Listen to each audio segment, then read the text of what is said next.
कभी कभी ऐसा लगता है कि इंसान की जान की वैल्यू सब्जी से भी कम हो चुकी है। और अगर इंसान की जान की वैल्यू सब्जी से कम हो चुकी है तो इमोशन, रिलेशनशिप, ह्यूमैनिटी, इसकी क्या वैल्यू है? नमस्कार, मैं सीनियर इंस्पेक्टर सुनील केलकर आप सबका स्वागत करता हूं क्राइम पेट्रोल दस्तक के इस भाग में। जनवरी 2018 में मेरी पोस्टिंग पूना के खड़की पुलिस स्टेशन में थी। उस वक्त मेरे पास एक केस आया था।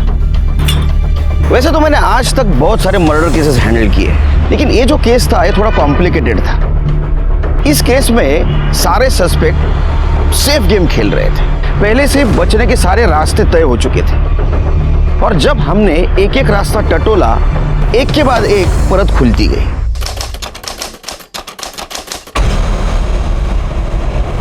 जय माता दी। जय माता दी। वही इंसान ईश्वर के निकट होता है जिसने अपने इंद्रियों पर, मोह माया पर नियंत्रण पा लिया है।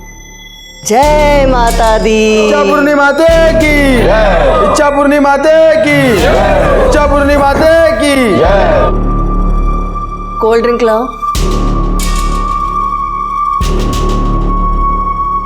माता जी प्रणाम।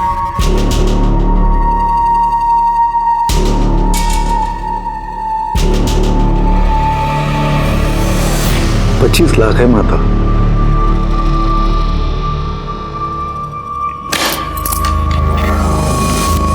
तो क्या इच्छा है तेरी? सिर्फ रखना है या इन्वेस्ट भी करना है? इन्वेस्ट करने माता। इच्छापूर्णी माँ की जय हो।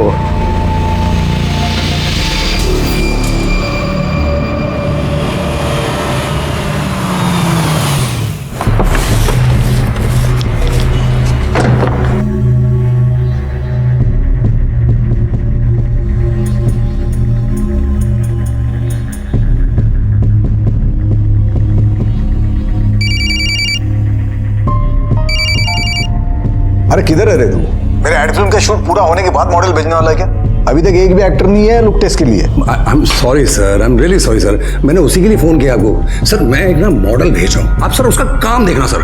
कमाल का काम किया, बहुत अच्छी मॉडल है सर, आप देखना उसे एक बार। वो पुराना माल मेरे को चिपका रहा है क्या? तेरे को बोला था ना मेरे को फ्रेश फेस चाहिए। सर फ्रेश फेस तो मिल जाएगा, परफॉर्मेंस का क्या? ठीक है चल भेज। या कम ऑन। हाँ नहीं अभी मॉडल शॉर्टलिस्ट नहीं हुई है, लेकिन आप ये वो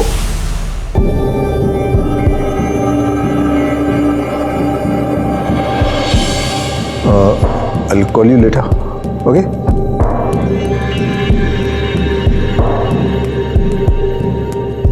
Hi, I'm Renal. Nilesh. How are you?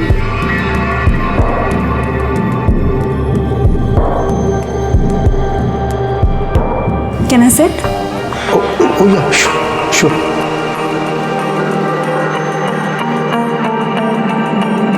अरे वो राजेश ने बताया नहीं कि वो इतनी टैलेंटेड मॉडल को भेज रहा है। Thank you. If you don't mind, I want to see your figure because we are shooting for launch this ad. Yeah, sure. Why not?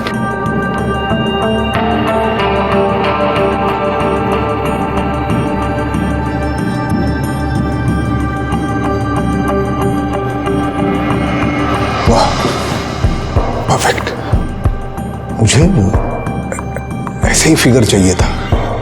Actually मुझे एग्जैक्टली अंदाजा नहीं आ रहा था, इसलिए आपको कपड़े उतारने के लिए बोले। I am sorry. That's okay. Work is work. और वैसे भी, if it is related to work, I'm ready for everything. तो एक लुक टेस्ट कर ले। Sure. Why not?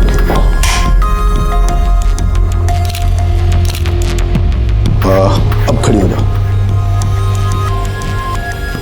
कुछ अलग तस्वीरें लेते हैं। ये थोड़ा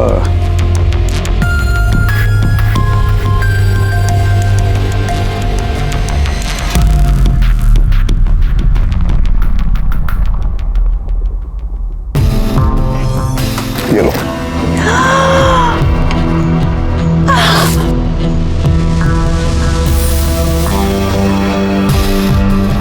वाह,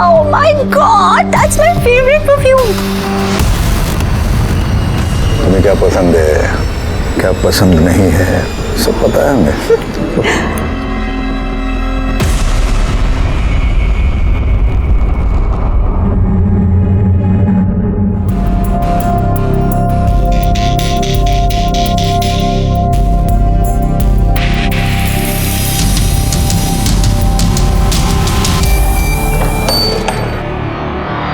आओ।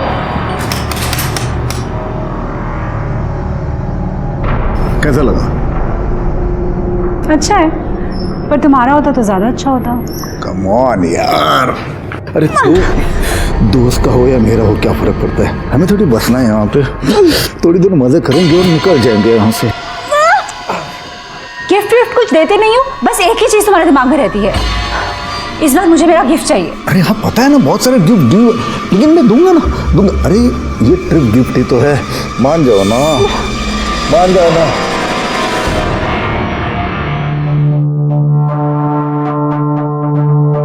साला बहुत हो गया इस बड़ों का, फ्री में मजे चाहिए इसे, बस कुछ करो इसका। अरे आप टेंशन मत लो, मैं बात करता हूँ ना, मैं देखता हूँ उसे।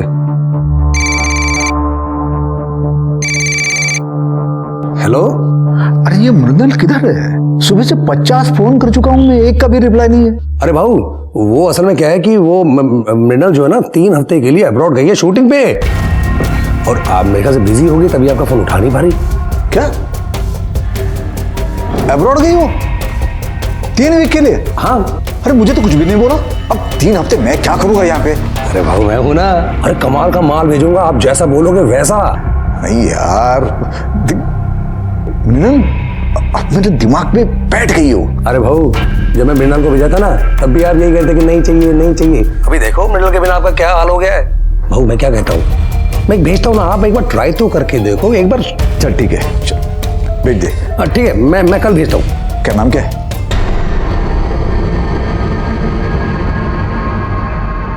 महक।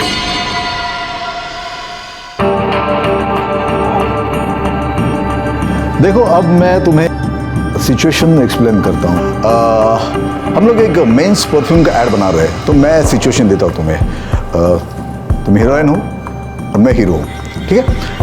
मैंने वो परफ्यूम लगाया है और उस परफ्यूम की सुगंध से तुम मेरी तरफ अट्रैक्ट होती हो। Getting me? यस।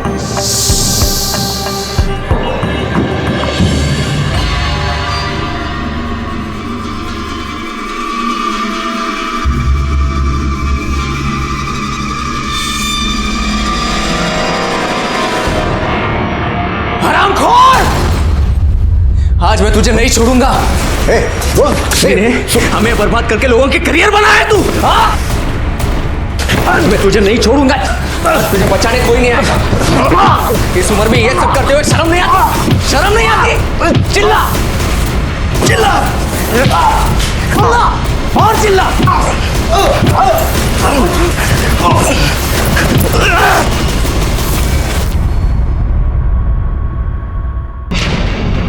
किसका झगड़ा हुआ आपके साथ? आप यहाँ कैसे? किसने बोला आपको? अरे हमें फोन आया कि आपका झगड़ा चल रहा है किसी के साथ। नहीं सर, यहाँ पे सब ठीक है। यहाँ पे सब ठीक है तो फिर ये इतनी सारी चोटें कैसे लग गई आपको? वो मैं ऑफिस आते वक्त स्टेयरकेस से गिर गया था ना, गिर गया था मैं, तो चोट लग गई। अब इसकी मैं आपके पास कंप्लेंट क्या करूं? वो कोई आपको गलत फोन कर दिया होगा, आपको गलत फोन कर दिया होगा। हाँ, सब ठीक है यहाँ पे? देखने से तो लग नहीं रहा कि सब ठीक है, फिर भी लगे कि कोई प्रॉब्लम है, किसी का झगड़ा हुआ है तो आइएगा कंप्लेंट करने। हाँ आराम कीजिए, चलो।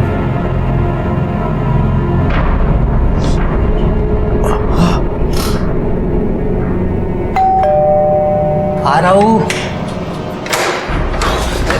मैडम कहाँ है? बेडरूम में। बहुत उड़ रहा है। इतना गुस्सा क्या हुआ है? ये देखो देखो क्या भेज रहा है मुझे। मुझे तो पता भी नहीं चला उसने ये कब रिकॉर्ड किया है, नहीं तो मैं तब के तभी सब कुछ बराबर कर देती। अब क्या करूं मैं?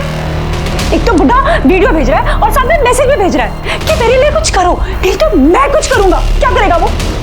कुछ करो इसका, अभी के अभी कुछ करो, नहीं तो मैं कुछ कर दूंगी। टेंशन मत लो, मैं बात करूँगा ना। कुछ करोगे तुम? हाँ टेंशन मत लो, टेंशन मत लो। मैं बुड्ढा धमकी दे रहा है इसकी, तो मैं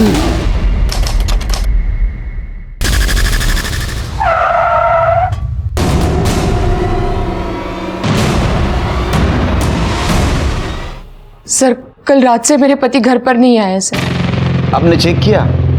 हो सकता है अपने दोस्त के साथ ही कहीं गए हो। नहीं सर, मैंने उनके सभी दोस्तों को फ़ोन किया, वो किसी के साथ भी नहीं है। मेरे पति एक एड एजेंसी चलाते हैं, रोज़ 9 बजे तक घर पे आ जाते थे सर।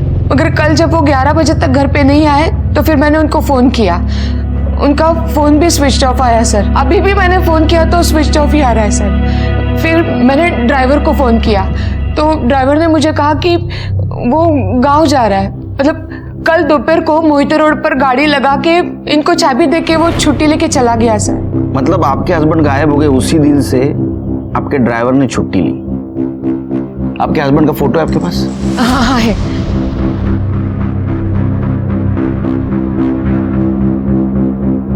ये तो बिल्कुल क्लियर नहीं है। कोई दूसरा फोटो नहीं है?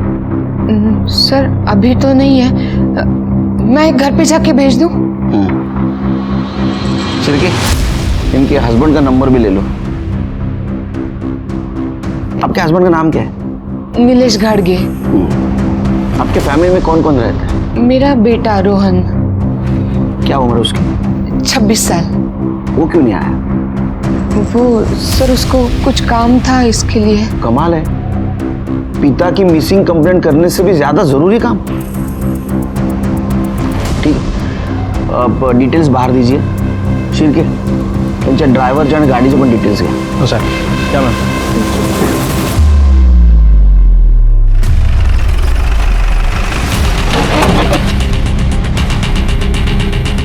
यही गाड़ी? सर गाड़ी तो यही है। एक काम करो, जरा आसपास पूछो, किसी ने गाड़ी को पार करते हुए देखा क्या? अरे भाई ये गाड़ी किसने लगाई कुछ पता है?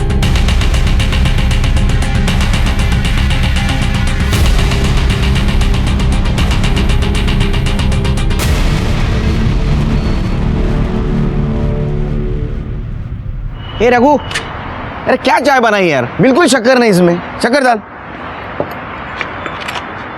बता ना तेरे को। और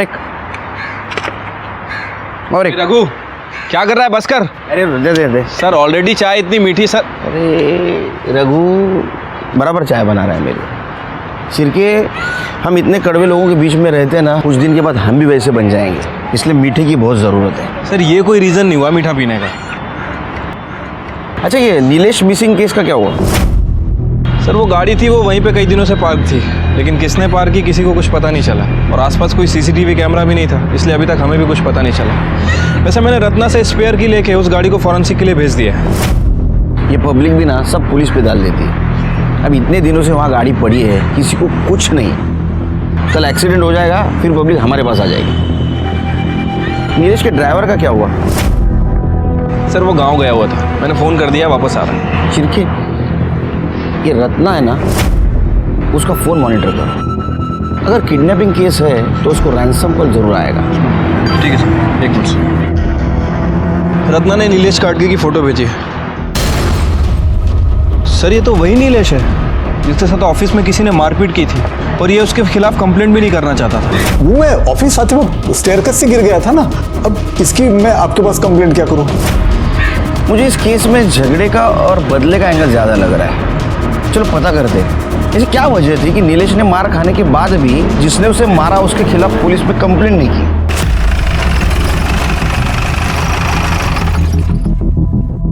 तुम्हारे साहब के साथ उस दिन इतनी मारा पीटी हुई, फिर भी उन्होंने पुलिस में कंप्लेंट नहीं की, क्यों? साहब ऐसा कौन सा बाप है जो अपने बेटे को जेल भेजेगा? वो तो हमसे गलती हो गई साहब कि बिना सोचे समझे आपको फ़ोन कर दिया, जिसके लिए साहब ने हमको बहुत डांटा भी था।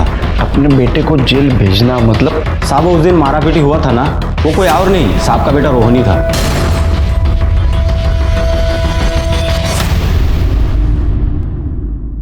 हाँ सर, मारपीट तो की थी, क्योंकि बाबा ने हमें कहीं का नहीं छोड़ा था, जीना मुश्किल कर दिया था हमारा।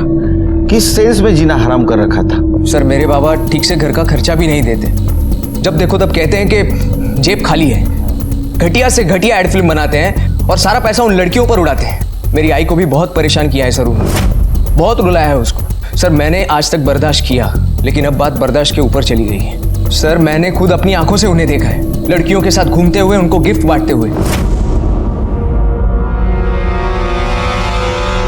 और फिर मुझे लगा कि अब तो उन्हें सबक सिखाना ही चाहिए। इसलिए तूने उनको सबक सिखाया, तो सुधर गए सबक सिखाने के बाद?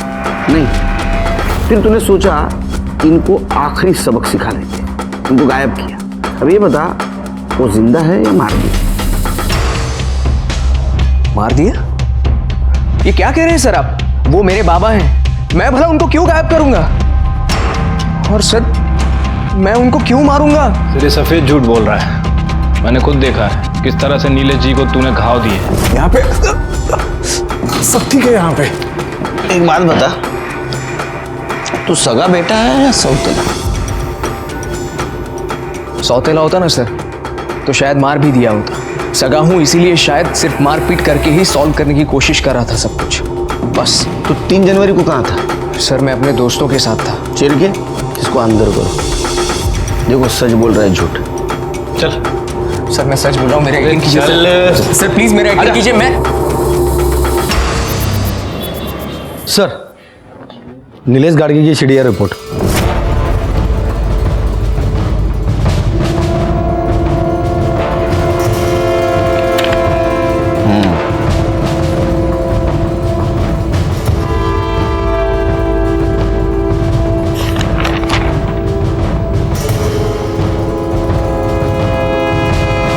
चिड़के, ये वो 3 नंबर है जिसमें 3 हफ्तों से लगातार नीलेश टच में था।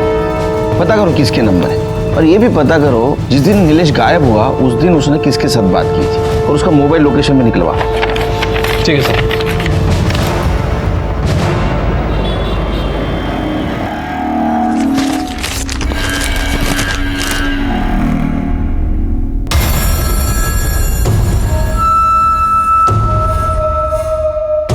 राजेश, राजेश, क्या हुआ?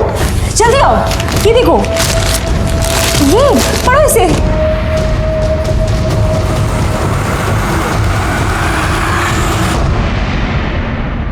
हे बघ, मी आधीच टेन्शनमध्ये। अब वो टेंशन में एक चाय एक्स्ट्रा पी ली तो क्या हुआ, और वो भी बिना शक्कर की पी। यार कितना शक करोगी मुझ पे?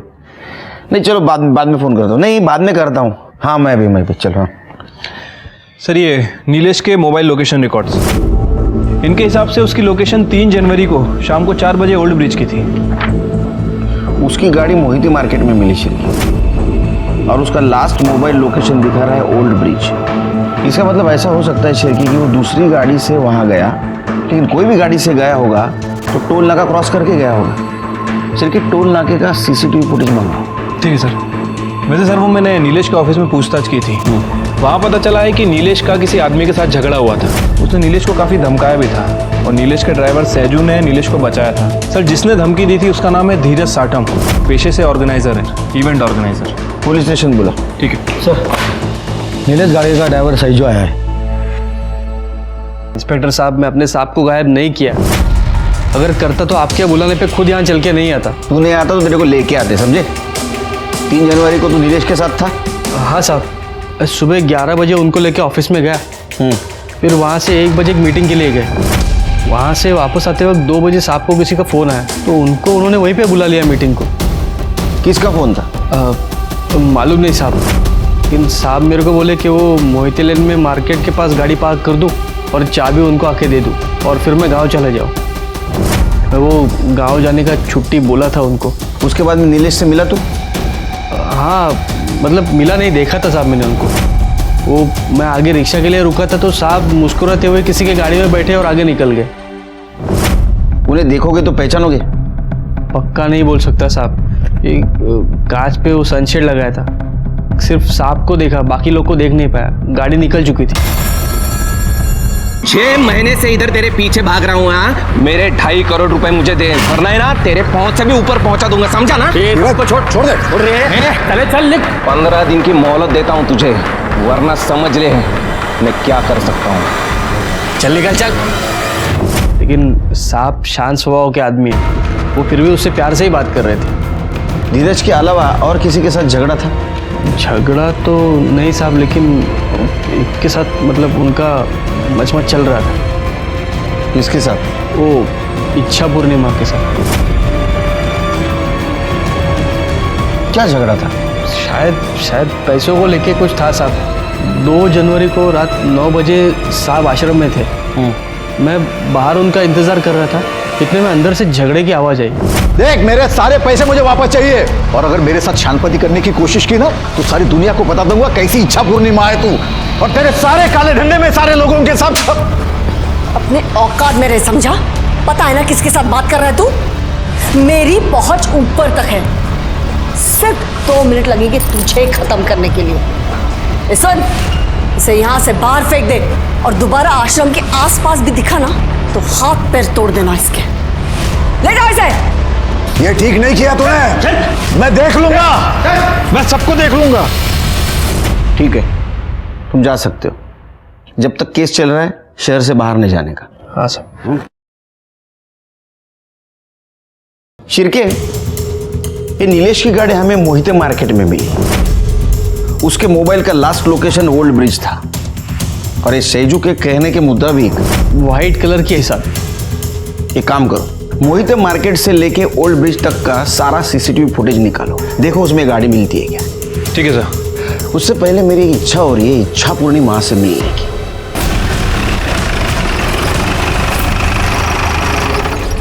जय माता दी, जय माता दी।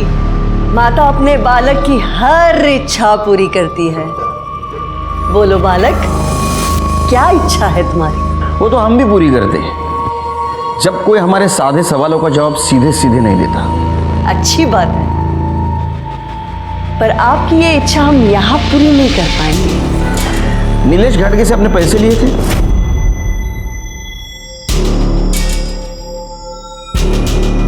पैसे नहीं, दान दिए थे उसने इस आश्रम के लिए। दान दिया था तो फिर वापस क्यों मांग रहा था?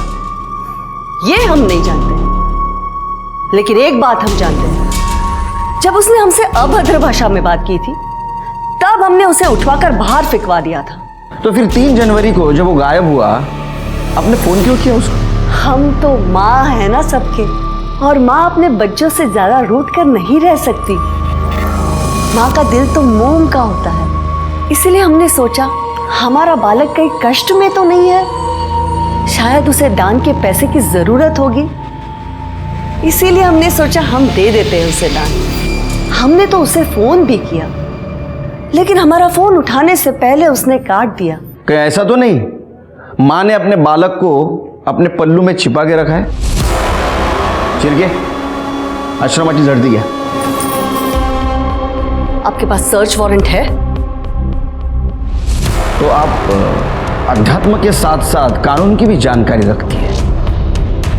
सिर्फ जानकारी नहीं, पहुंच भी रखती हूँ, और माँ के दिल को बहुत ठेस पहुंचेगी अगर उसके कारण तुम्हारी नौकरी चली गई तो बालक, ज्यादा उधम मत मचाओ, थोड़ा संभल जाओ। नौकरी मेरी मजबूरी नहीं, मेरा फर्ज है। फिर से आऊंगा प्रूफ के साथ, और उस वक्त मेरी इच्छा पूरी करके जाऊंगा। चला शिरके। इच्छा पूर्णिमा। शिरके, जितने जल्दी हो सके उतने जल्दी आश्रम का सर्च वारंट निकलवा। ये जगन माता है ना, ये इंटरेस्टिंग कैरेक्टर ही नहीं, स्ट्रॉन्ग सस्पेक्ट भी है। आपको लगता है कि पैसों के लिए वो नीलेश को मरवा सकती है? अरे शिरके, जो इंसान पैसों के लिए भगवान का दुकान लगा सकता है ना, वो कुछ भी कर सकता है। लेकिन ये केस किडनैपिंग का नहीं लगता। अगर ये केस किडनैपिंग का होता तो अब तक जरूर रैंसम कॉल आता। सर, रोहन की mobile location details. Sir, details के हिसाब से तो 3 जनवरी की शाम 4 बजे से 9 बजे तक वो मॉल में ही था। मॉल का सीसीटीवी फुटेज चेक किया? हाँ सर, मैंने चेक किया था, वो उस दिन उधर ही था। ठीक है, जाओ। नहीं, लेकिन श्री ये तो साबित नहीं होता कि नीलेश को उसने गायब किया है। ऐसा हो सकता है कि उसने किसी से उसको गायब करवाया हो। कुछ दिन उसके ऊपर ध्यान रखो। ठीक है सर। सर, धीरज साटम आ गया। सर मैं उसे क्यों मारूंगा? इवेंट कंपनी के नाम से वो सिर्फ मुझे क्लाइंट लाके देता था। शूट, वो क्वालिटी डिलीवरी, ये सब मेहनत मेरी थी। क्लाइंट को करोड़ों का बजट देता था और मुझे आधे में निपटाता था। सर इस बार तो उसने मुझे आधे पैसे भी नहीं दिए। सर वो मुझे देने के लिए उसके पास पैसे नहीं थे, लेकिन लड़केबाजी में उड़ाने के लिए उसके पास पैसे थे। मतलब तुम्हें सिर्फ पैसा कमाना था और तुम्हें पता था कि उसके पास पैसा है लेकिन वो नहीं दे रहा है, इसलिए तुमने उसे किडनैप कर दिया। फिर भी उसने पैसे देने से मना किया, इसलिए शायद तुमने उसे मार दिया। सर मैं उसे किडनैप करने से या मारने से उल्टा फंस जाऊंगा। मार्केट में 2.5 करोड़ रुपए भरने हैं सर मुझे। और अगर सर मैंने उसे किडनैप किया होता तो उसके फैमिली को मैंने फ़ोन किया होता पैसे के लिए। क्यों? तुम्हें किसी ने बताया नहीं? उसको रैंसम कॉल नहीं आया? सर मुझे लगा आपने मुझे यहाँ बुलाया तो अब तक नहीं होगा। ठीक है, जाओ। नीलेश के कार से फॉरेंसिक रिपोर्ट में कुछ नहीं मिला। नीलेश का बेटा रोहन, इच्छा पूर्णिमा और धीरज साटम, ये सब इस केस के सस्पेक्ट थे। उनका मोटिव समझ में आ रहा था, लेकिन उनके खिलाफ हमारे पास कोई ठोस सबूत नहीं था। ये केस किडनैपिंग का नहीं है, ये भी समझ में आ रहा था, क्योंकि सज्जू ने नीलेश को गाड़ी में हंसते हुए बैठते हुए देखा था। इसका मतलब वो उसके जान पहचान वाले थे और कोई रैंसम कॉल भी नहीं आया था। मतलब ये केस किडनैपिंग और मर्डर, इससे भी कुछ अलग मामला था। इस केस के बारे में आश्रम से कुछ क्लू मिलने की उम्मीद थी, लेकिन कोर्ट ने आश्रम के सर्च वारंट की अर्जी खारिज कर दी। लेकिन अभी भी सवाल ये था कि ये नीलेश गया किसके साथ, क्यों गया और उसका क्या हुआ। ये सब हमारे दिमाग में चल रहा था। ऐसे में इस केस की एक ओपनिंग हमें मिली। सर टोल नाके का सीसीटीवी फुटेज चेक किया सर। वहाँ ठीक वैसे ही कार पास होती दिख रही है जैसा मैं सैजू ने डिस्क्राइब किया था, और ठीक उसी समय क्रॉस हो रही है जब नीलेश का फ़ोन स्विच ऑफ हुआ था। गाड़ी के अंदर कौन कौन बैठा था? नहीं सर, किसी का फेस साफ साफ नहीं दिख रहा है। सर, ओल्ड ब्रिज के आगे नदी किनारे एक लाश मिली है।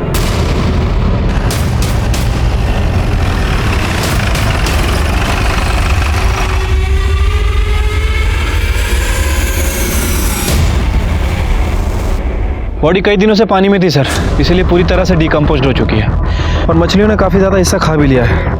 यहाँ के लोकल मछुआरों ने हमें फ़ोन किया और उन्होंने बाहर निकाला था।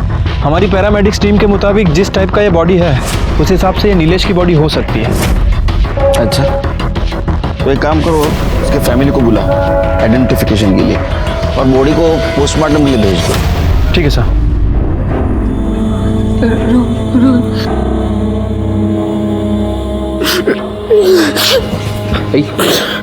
आई शांत हो। ये कुछ सामान मिला है।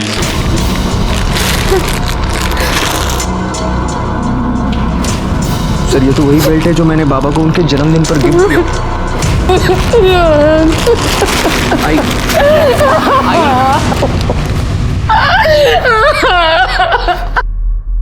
शिरके, ये बेल्ट और चेन की पहचान से ये नहीं साबित होता कि ये बॉडी नीलेश की है। ये बॉडी का और रोहन का डीएनए मैच करा। ठीक है सर।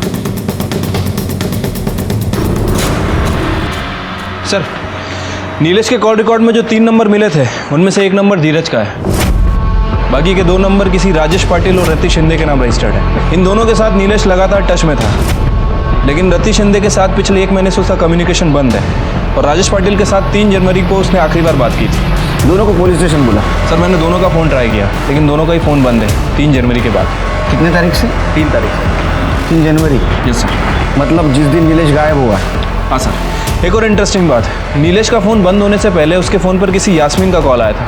ये यास्मीन यही नया नगर में ब्यूटी पार्लर चलाती है। और ये राजेश पाटिल और रति?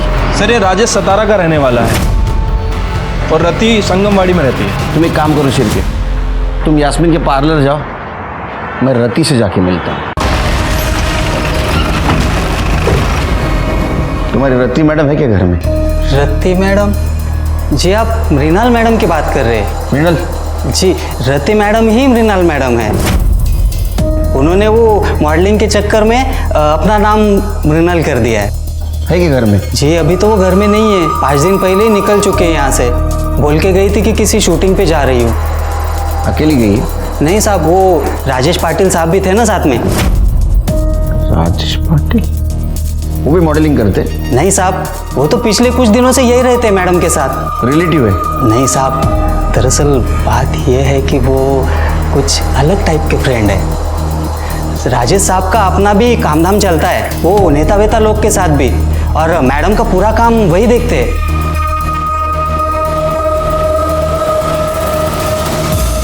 इसको जानते हो?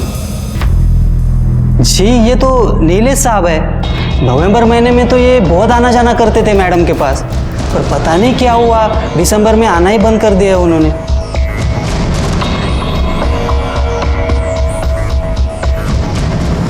तुम्हारा नंबर दे दो इनको। मेरा नंबर?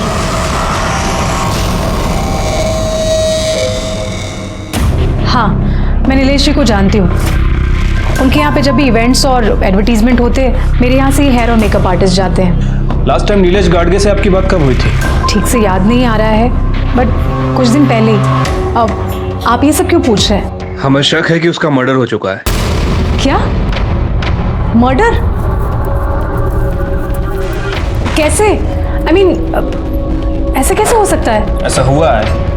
नीलेश के मर्डर के पहले उसकी लास्ट कॉल आपको हुई थी। मेरे साथ बात की थी? नहीं। आपको याद नहीं आ रहा है क्या? मेरे साथ कैसे? नहीं, आपके फोन रिकॉर्ड तो यही कह रहे हैं। हाँ हाँ हाँ, वो मंडे बात हुई थी मेरी उनके साथ। नहीं, ट्यूसडे को। खैर, जाने दीजिए। ये बताइए कि नीलेश गाडगे के साथ ऐसा कौन कर सकता है? कोई दुश्मन, कोई दोस्त, किसी पर शक है आपको? देखिए सर, मेरा उनके साथ प्रोफेशनल रिलेशन था। मैं आपको कैसे बता सकती हूँ कि उनका मर्डर कौन कर सकता है और कौन नहीं। ठीक है।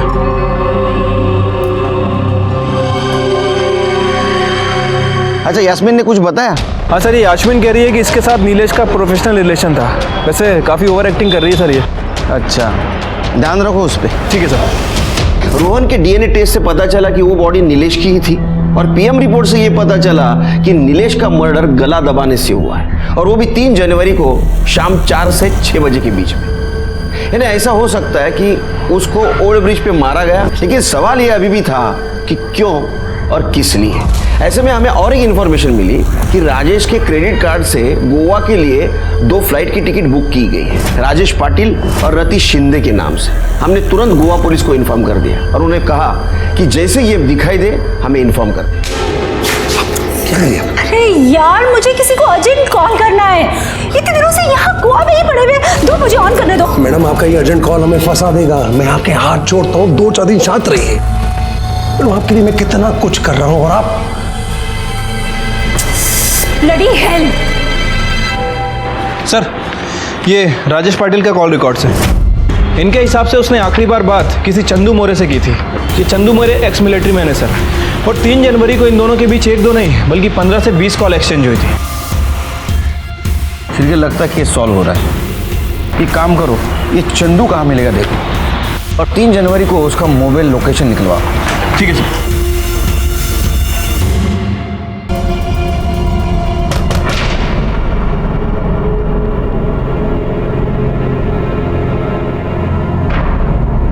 पेपर का पेमेंट लेने आया हूं। कितना हुआ? अरे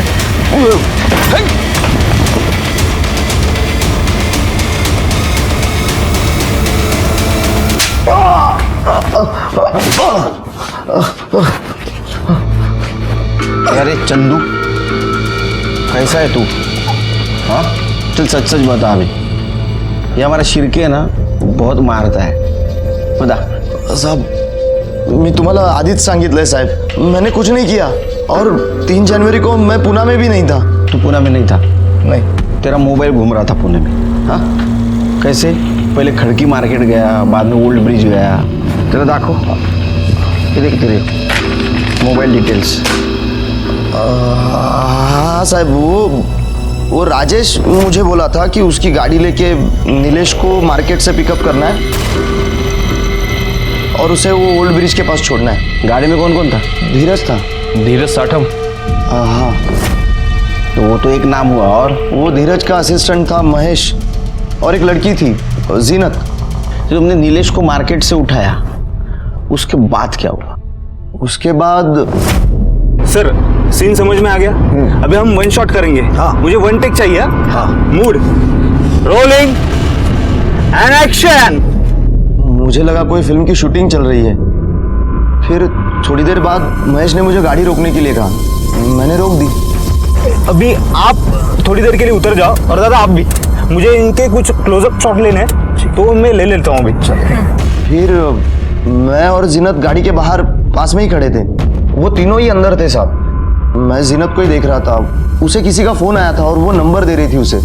फिर धीरज बोला अंदर आओ बैठ जाओ, हो गया। फिर मैं और जीनत अंदर गए। मेरे बाजू वाले सीट में जीनत बैठी थी। हम लोग वहाँ से निकल गए। हाँ, थोड़ी देर आगे जाने के बाद मुझे हल्का होना था, इसीलिए मैंने गाड़ी रोकी और थोड़ा दूर जाके आया। मैं वापस आकर देखा तो पर किया क्या तुम दोनों ने? अरे पहली बार शूट पे आई है कि तू? नीचे सीन चालू है, बाकी सब ठीक है। झूठ मत बोलो, मैंने देखा है तुम दोनों को।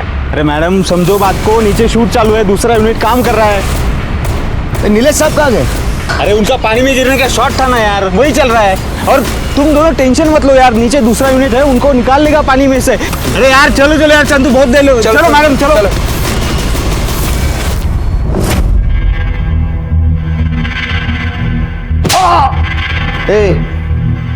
वो धीरज की और नीलेश की दुश्मनी थी।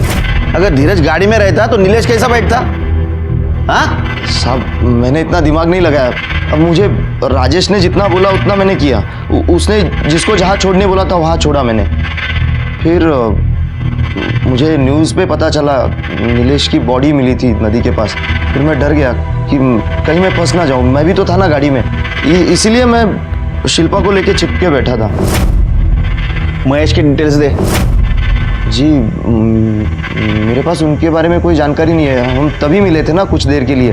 फिर उनको रोड पे छोड़ा और उसके बाद हम चले गए। चल जीनत का मोबाइल नंबर। जीनत का नंबर नहीं, मुझे याद नहीं आ रहा।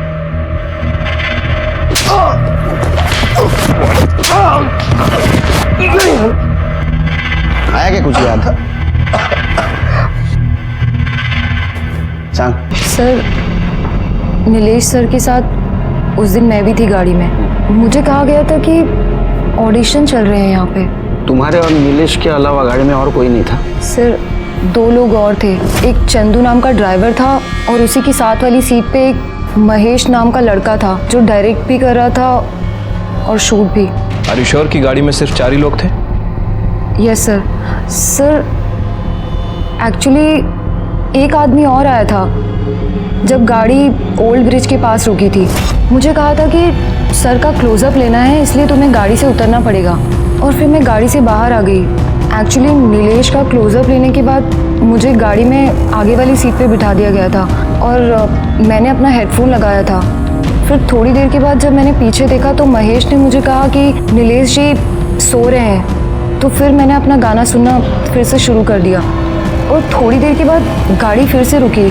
सर मुझे लगा कि ड्राइवर और बाकी लोग ऐसे ही रेस्ट करने के लिए निकले हैं, बट जब मैंने पीछे देखा तो ये क्या कर रहे हो तुम लोग? अरे कुछ नहीं, रिलैक्स रिलैक्स रिलैक्स, कुछ नहीं हो रहा है। नीचे सीन चालू है, बाकी कुछ नहीं। अरे रिलैक्स, कुछ नहीं है। शूटिंग है, शूटिंग है।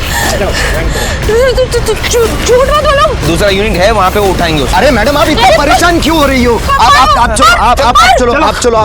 सर जब हम पुणे पहुंचे तो मुझे उन्होंने 1 लाख का कैश दिया और कहा कि नीलेश जी ने एडवांस दिया है और बाकी पैसे कॉन्ट्रैक्ट साइन करने के बाद मिलेंगे। सर कुछ दिनों के बाद जब मैंने न्यूज़ में देखा तो मुझे पता चला कि नीलेश जी का मर्डर हो चुका है और उनकी डेड बॉडी पास वाले ओल्ड ब्रिज के नदी से मिली है। ये काम तुम्हें किसने दिलवाया था?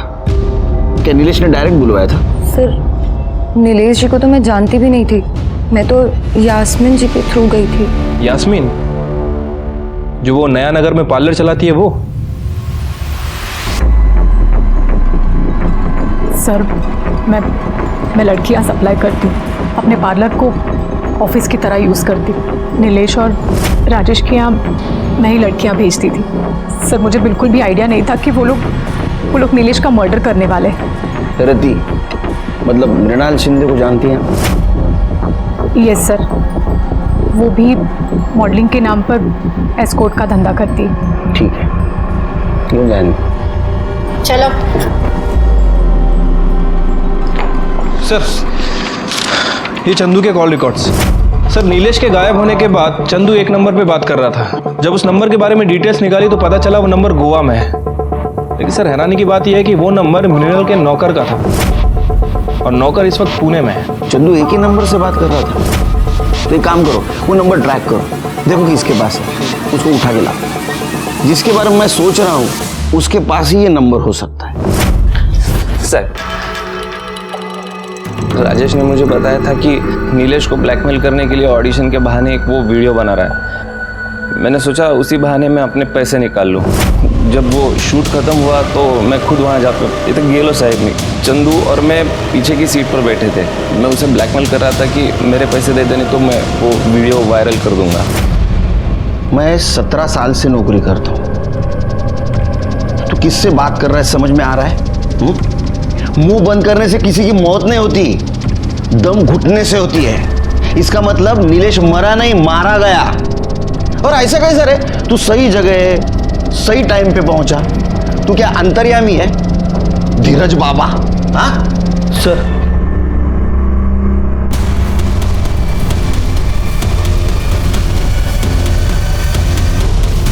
इतनी जल्दी क्या राजेश जी? सर मैंने नहीं मारा सर, मैंने नीलेश को नहीं मारा सर।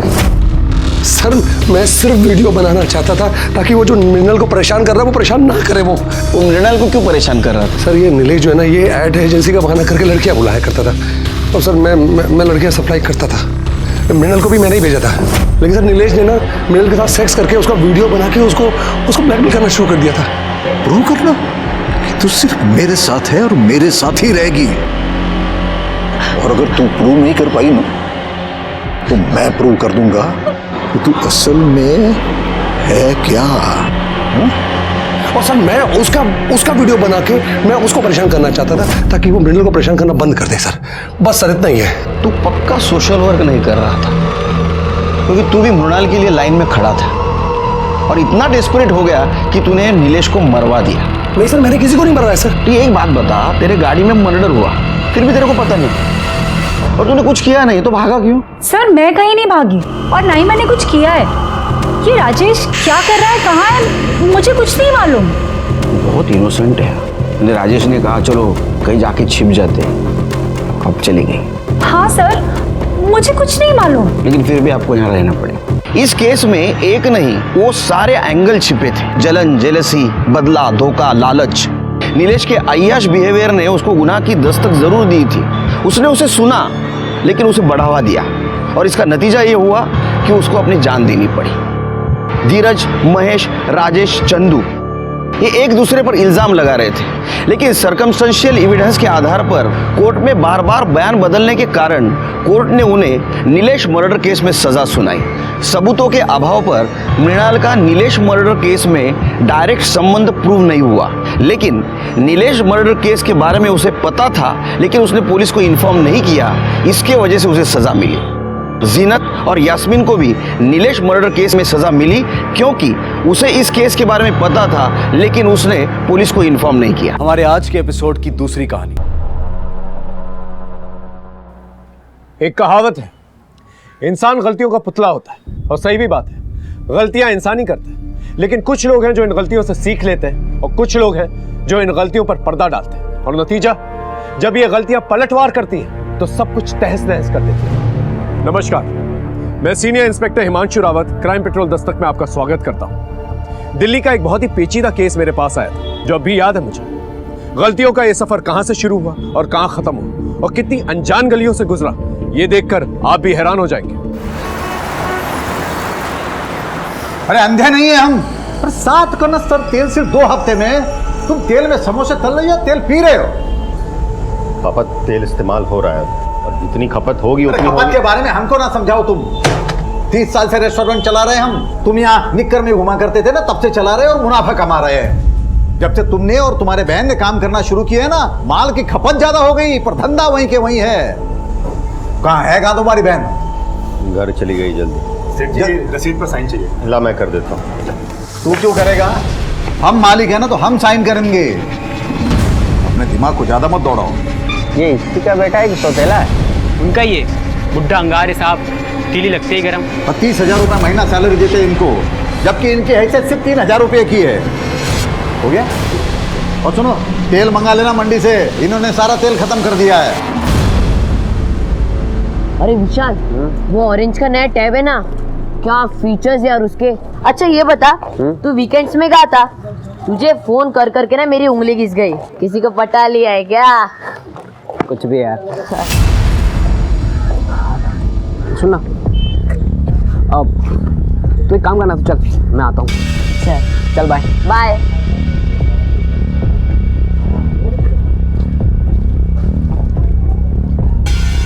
क्या बेटा हीरो, खुद को बहुत बड़ा स्मार्ट समझ रहा है क्या? 6 इंस्टॉलमेंट बकाया है तेरी। वो मैं देता हूँ ना, कुछ अरेंजमेंट कर रहा हूँ। ए हीरो, सीधे पैसे दे दे, नहीं तो लटका देंगे। भैया जी ने तो बोल दिया तुझे उठाने को। 2 दिन, कल और परसों, समझ गया ना? चल निकाल।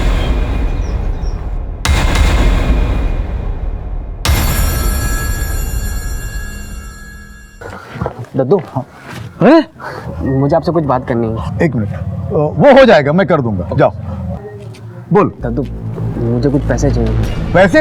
लो ना, ये लो, ये लो। दद्दू, एक्चुअली स्कूल में साइंस का प्रोजेक्ट है। अरे वाह, लंदन का, तो उसमें टीचर ने 2 लाख रुपए मांगे हैं।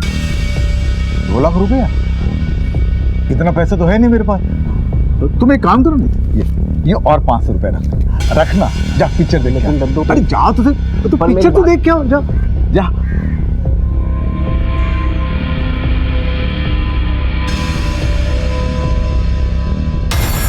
रस्तों की तुम बाप नहीं हो हमारे, जो तुम्हारा कहना मान ले। अरे शर्मा जी, ये मैं थोड़ी ना कह रहा हूँ, ये हाउसिंग सोसाइटी वाले कह रहे हैं। पिछले 3 साल से आपके यहाँ का इंतजार कर रहे हैं। अब देखिए बेटा, अच्छा है आपकी वजह से काम रुका पड़ा हुआ है। ये कंसर्न लेटर पे साइन कर दीजिए ताकि आगे का काम आगे बढ़ सके। तो बढ़िए ना, बिल्कुल आगे बढ़िए। अरे रस्तोगी जी, आप तो बिल्डर के खास आदमी हो, आपको तो बड़ा एरिया मिलेगा। और हमारे घर तुड़वा के यहाँ पे जो बिल्डिंग बनेगी, वो एक ही बिल्डिंग में सारे छोटे छोटे फ्लैट में हमको घुसा दिया जाएगा, और जो मलाई है वो खुद हड़प लोगे। देखिए, धंधा हम भी अच्छे से जानते हैं, पहले भी कई बार बोल चुके हैं, आज फिर एक बार बोलते हैं। इस सोसाइटी में हमारे 2 घर हैं, एक हमारा, एक मनीष का। तो ये मकान तोड़वा के जो बिल्डिंग बनेगी, उसमें हमें 3 फ्लैट मिलने चाहिए। एक हमारा, एक हमारे बेटे मनीष का, और एक हमारे पोते के नाम, क्योंकि दादा की प्रॉपर्टी में पोते का भी उतना ही हक होता है। शर्मा जी, ये इम्पॉसिबल है। तो हमारी साइन भी इम्पॉसिबल है। जाओ। बहुत हो गया मनोहर साहब, रस्तोगी जी का ऑफर बहुत अच्छा है सबके लिए, मान जाइए वरना कोर्ट जाना पड़ेगा। तो जाओ ना। अरे धमकी किसे दे रहे हो? जाओ। अरे पापा मान जाइए ना। चुप कर रहे। तू क्या जानता है दुनियादारी क्या होती है? कहाँ साइन करना है? यही है ना, इसी पे साइन करवाना है ना। ये लो, हो गई साइन। हाँ, मकान दे रहे हैं हमें।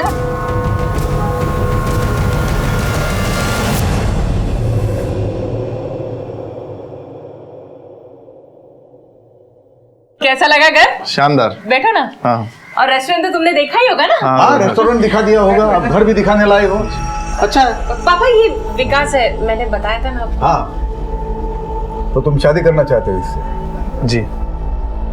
उम्र क्या है तुम्हारी? 26। और इसने कितनी बताई अपनी? 27 बताइए पापा। 34 की है ये, तुमसे 8 साल बड़ी है। करते क्या हो? शॉप है। तुमको पूछा है? देखो बात ऐसी है भाई, ना तो शादी का कोई खर्चा मिलेगा ना दहेज मिलेगा।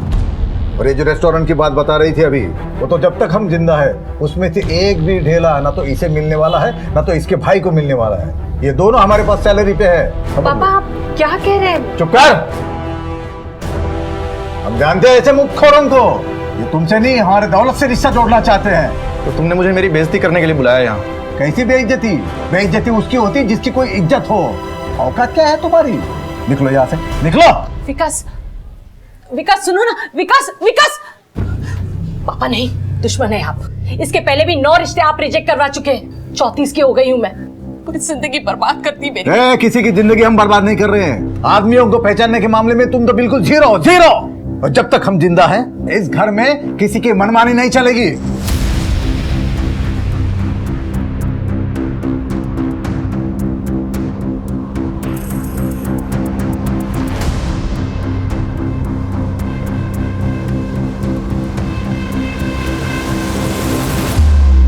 सही कहा तुमने, अब कोई रास्ता बचा ही नहीं है। नहीं क्या करें, मजबूरी है। नहीं तुम वही करो जो तुम कह रहे थे। हाँ ठीक है।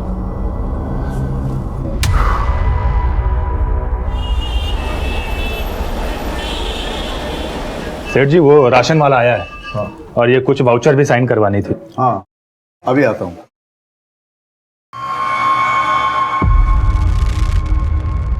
शुभम।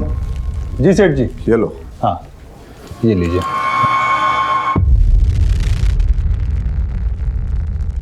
सामान जो है ध्यान से चेक करके लेना। अच्छा सेठ जी नमस्ते।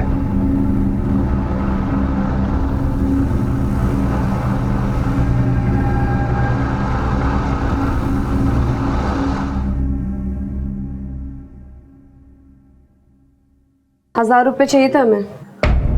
1000 रुपये किस लिए? पिछले हफ्ते तुमने 2000 रुपये लिए थे।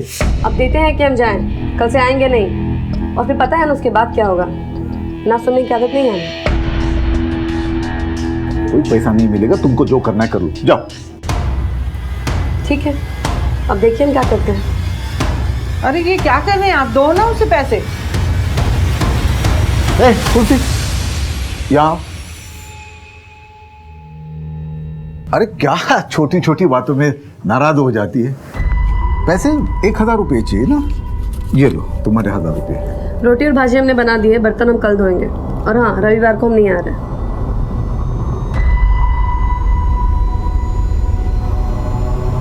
इस घर को और धंधे को संभालते संभालते थक गया हूं मैं।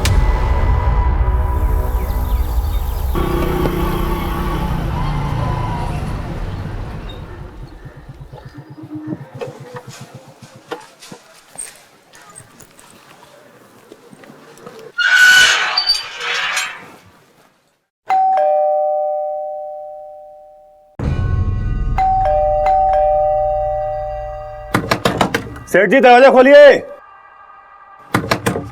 सेठ जी।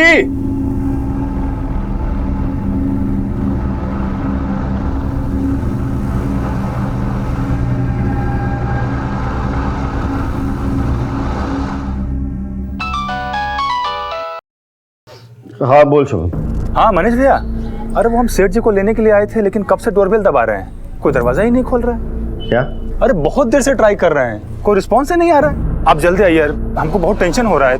अच्छा मैं चाबी लेकर आता हूँ अभी। हाँ रुकना वहीं पर। हाँ अरे त्रिखा, लेकिन अभी अभी तक नहीं खुला भैया, देखिए अभी तक नहीं खुला। चलो चलो चाबी लाओ। कब से डोरबेल दबा रहे हैं हम। हाँ आ जाओ आ जाओ।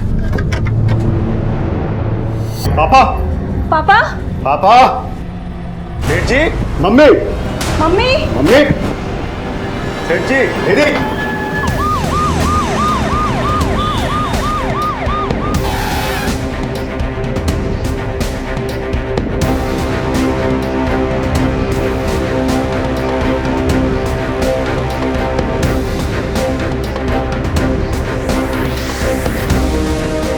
सर सभी मौत स्ट्रैंगुलेशन की वजह से हुई है, गले में जख्म गहरे हैं। सर मुझे तो लगता है रस्सी या ऐसी किसी चीज़ से हत्या की गई है, लेकिन हमें यहाँ से ऐसी कोई चीज़ मिली नहीं। और कबर्ड और रूम की हालत देख कर लगता है कि लूटपाट की वजह से ही हत्या की गई है। कोई फोर्स्ड एंट्री? नहीं सर। इसका मतलब ये लोग कातिल को जानते थे।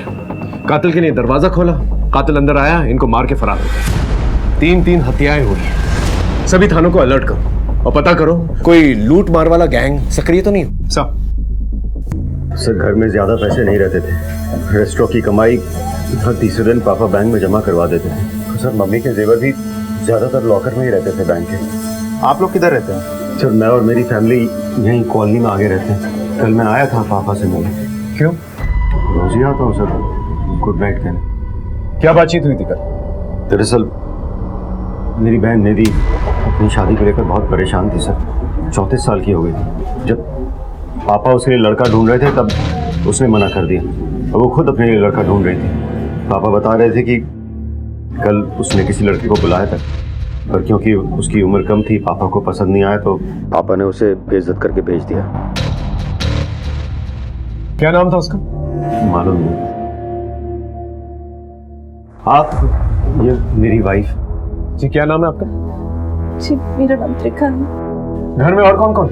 जी मेरा बेटा विशाल है जो अभी स्कूल गया हुआ। घर में कोई नौकर चाकर है? जी हाँ, मेरी नौकरानी है, तुलसी नाम है उसका।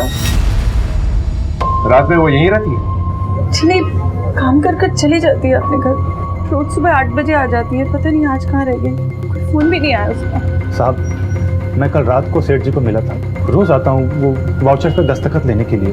तो रात सुबह क्यों आए? सुबह सेठ जी को मैं रेस्टोरेंट लेने के लिए आता हूँ। रेस्टोरेंट में किसी से कोई दुश्मनी? नहीं सर, ऐसा कुछ नहीं है। कल रात कितनी देर तक थे तुम यहाँ? साहब, मैं तो बस वाउचर्स में साइन करा के निकल गया था। सर, मुझे तो ये डकैती या हत्या का मामला लग रहा है। नहीं सिंह, मनोहर के बेटे का कहना है कि हर 2 दिन के अंदर वो बैंक में पैसे डिपॉजिट किया करता था और गहने जेवर तो तिजोरी में। चोरी सिर्फ एक बहाना है पुलिस को गुमराह करने का, असली मसला कुछ और है। हो सकता है सर। ये इनके यहाँ जो काम करती है तुलसी, उसे पूछताछ के लिए बुलाओ और निधि के कॉल रिकॉर्ड चेक करो, पता करो कौन सा आदमी जिसे उसने घर पे बुलाया था। तो आपके कहने का मतलब है कि उसने अपनी बेइज्जती का बदला लिया?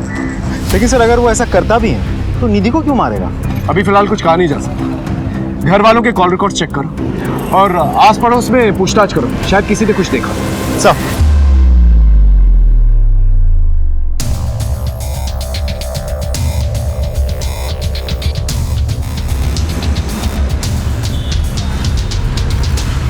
और सुनो, तुलसी का घर कौन सा है? सर वो रहा सर, उसके घर पर तो डाला है, इसके बाजू में उसकी बहन चमेली का घर है, उनसे पूछ लेना सर। साहब, तुलसी बहन है मेरी, मनोहर साहब के यहाँ काम छोड़ने बोल रही थी। क्यों? क्या मालूम साहब क्या हुआ है वहाँ पे। जब भी वो बोलती थी काम छोड़ने के लिए, मनोहर साहब उसकी तनख्वाह बढ़ा देते हैं। अच्छी, तुलसी और कहाँ कहाँ काम करती है? बस मनोहर साहब और उनके बेटे मनीष के यहाँ काम करती थी। मनीष? अरे साहब, मालूम नहीं कैसे हर महीने तनख्वाह बढ़ती थी तुलसी की मनोहर जी के घर पे। हर महीने? कहीं मनोहर जी का कोई चक्कर तो नहीं था तुलसी के साथ? इस तरह से अचानक उसका गायब हो जाना कोई बड़ी वजह तो जरूर होगी। इस तुलसी के बारे में जल्द से जल्द पता लगा और फैमिली से पूछताछ करो, शायद कुछ पता चले। सब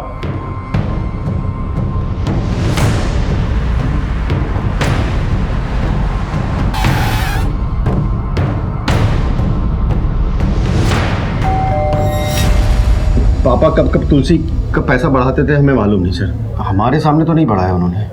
ये मनोहर जी और तुलसी का कहीं कोई नहीं मैम, पापा ऐसे नहीं थे। ये तुलसी का स्वभाव कैसा था? सर, एकदम अक्खड़, मर्जी की मालिक। रोटी और भाजी हमने बना दी है, बर्तन हम कल धोएंगे। और हाँ, रविवार को हम नहीं आ रहे। ठीक है, लेकिन जब तक हमारी तहकीकात पूरी नहीं हो जाती, आप लोगों में से कोई भी हमें बिना इन्फॉर्म किए शहर से बाहर नहीं जाएगा। जी सर।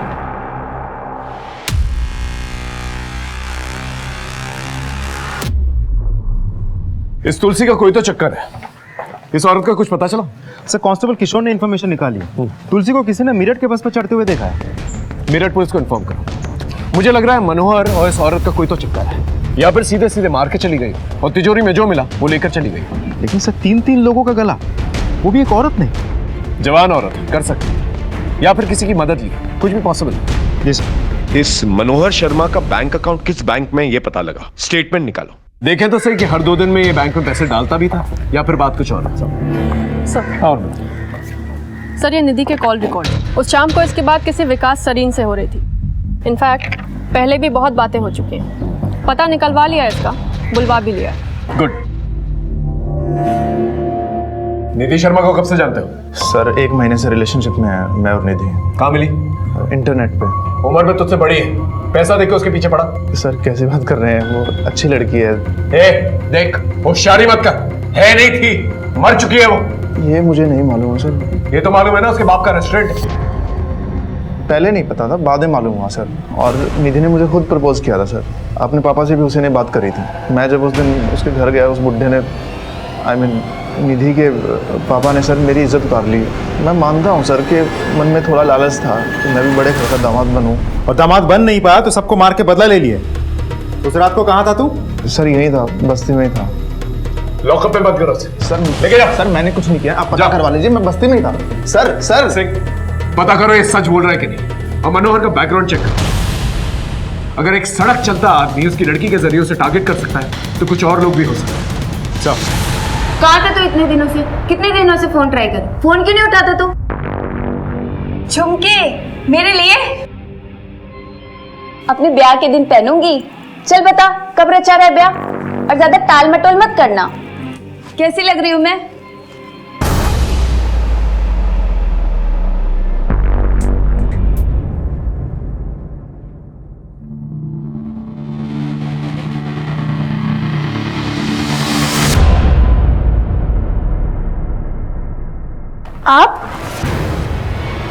आप इतनी रात को कहाँ से आ रहे हैं? अब मैं पुलिस स्टेशन गया था।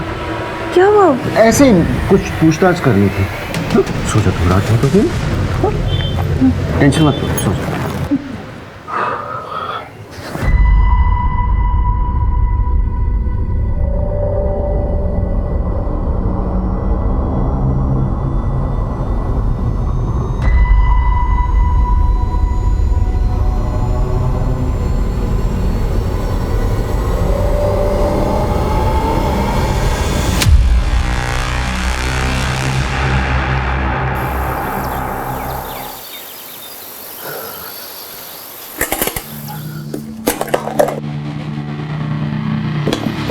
क्या कर रहे हैं तू? कुछ नहीं माँ, बुक जमा कर रहा हूँ। कल थियरी का एग्जाम है ना, तो सोचा अभी तैयारी कर लूँ। मैं चलता हूँ, बाय। वो क्या है ना साहब, सेठ जी थोड़ा कड़वा जरूर बोलते थे, लेकिन दिल के बहुत अच्छे थे। अभी कुछ 15 साल से ये मनीष भैया और निधि दीदी यहाँ पर नौकरी करते थे। नौकरी करते थे मतलब? ये रेस्टोरेंट तो उन्हीं का है ना? बेटा बेटी को निकम्मा बोलते थे मैडम, और सेठ जी मनीष भैया पर भरोसा नहीं करते थे, किसी की भी इज्जत उतारने में आगे रहते थे, यहाँ तक कि बेटा बेटी को भी नहीं छोड़ते थे। ये आदमी मनोहर शर्मा कहीं अपनी स्वभाव के चलते किसी की नफरत का शिकार तो नहीं बन गया? लेकिन सर साथ में 2 और लोग भी तो मरे थे। अब मनोहर शर्मा के लिए उन दोनों की मौत हुई है या उनके चक्कर में मनोहर शर्मा को मारा गया है, वो तो वक्त ही बताएगा।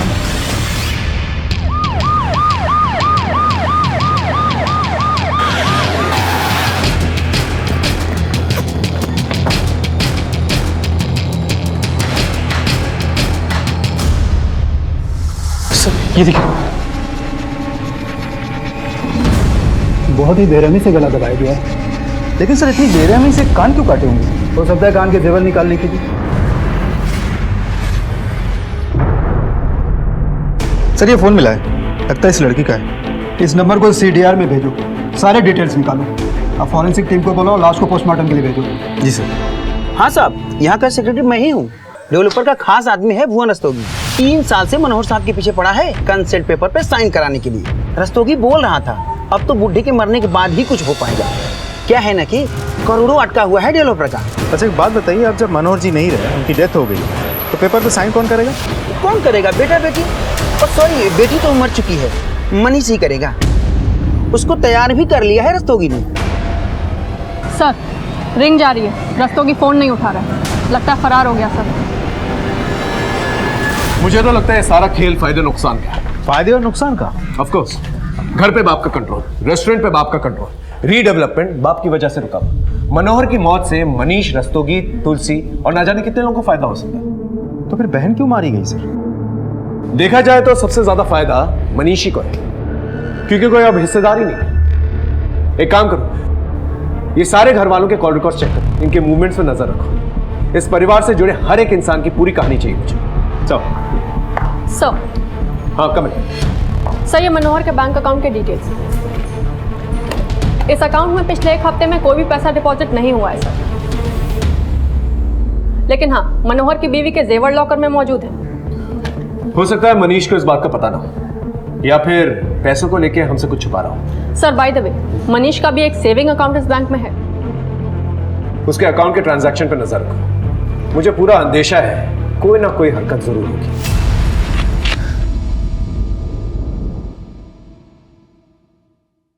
भाई अभी 1 लाख रुपए रखो, बाकी देता हूँ बाद में। क्या बोला था तुझको? प्लीज भाई, अभी मैं इतना ही निकाल पाया, मैं खुद करता हूँ कुछ अरेंजमेंट। 2 दिन है तेरे पास, समझा ना? जैसे तीनों मरे ना घर पे तेरे, वैसे तुझे भी। चल निकल निकल निकल। सर 16 अक्टूबर यानी कि मर्डर की रोज दोपहर को आधा घंटा और शाम में 5 मिनट मनीष और रस्तोगी में बात हुई। मैं कम इन सर? कम इन। सर अभी अभी बैंक से फोन आया था। मनीष ने अपने अकाउंट में 9 लाख रुपए डिपॉजिट कराए, वो भी कैश। जिस बात का मुझे अंदेशा था वही, ये पूरा का पूरा खेल मनीष और डेवलपर का रहा। ये रस्तोगी तो फरार है, इससे पहले मनीष फरार हो जाए उसे उठा के लेके और पता लगा ये रस्तोगी है कहाँ।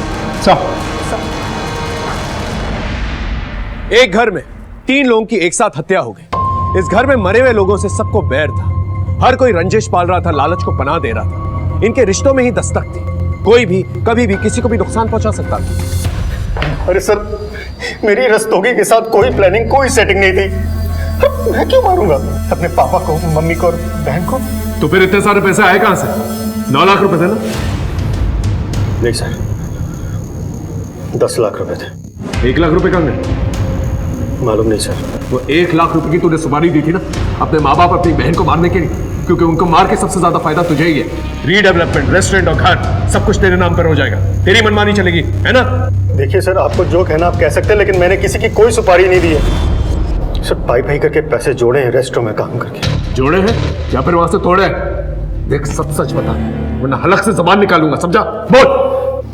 सर देखिए, रेस्टोरेंट में काम करने के पापा मुझे 30,000 रुपए देते थे।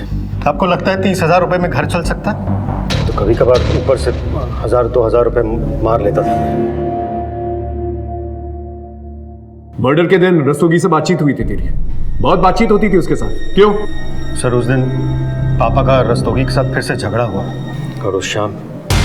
अरे मनीष भाई, अपने बाप को कंट्रोल में रखो, एकदम लिमिट से बाहर जा रहे हैं वो। मेरे बस में कुछ है क्या? जानता हूँ, ऐसे ही माँ बाप के बारे में बच्चे बोलते हैं कि जल्दी निकल जाए तो अच्छा है। आप मनीष भाई मेरी बात सुनो ना, आप दस्तखत करवा दो, मैं सामने वाले से ना आपको कुछ पैसे दिलवा दूंगा। कितने? डेवलपर दरिया दिल आदमी है, उसको बोल कर ना 10 लाख रुपया दिलवा दूंगा। 2 लाख पेशगी, बाकी 8 लाख काम होने के बाद। देखो, मेरा बाप दस्तखत तो नहीं करेगा, कोई दूसरा रास्ता है तो बताओ। एक रास्ता है, लेकिन वो रास्ता डेंजर है। समझो आपके ही साइन से काम चल जाएगा। क्या जुगाड़? मालूम नहीं सर। ठीक। सर मेरा इसमें कोई हाथ नहीं सर। आप मुझे इस तरह यहाँ पर क्यों बांध कर रखे हुए? हमें भी नहीं मालूम। Sir please sir.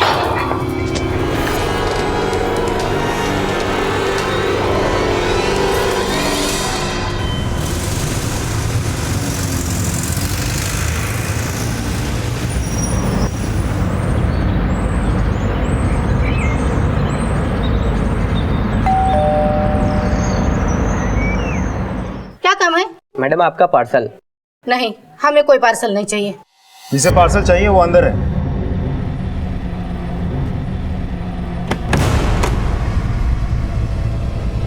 वो मिला, वो वाला रूम देखो।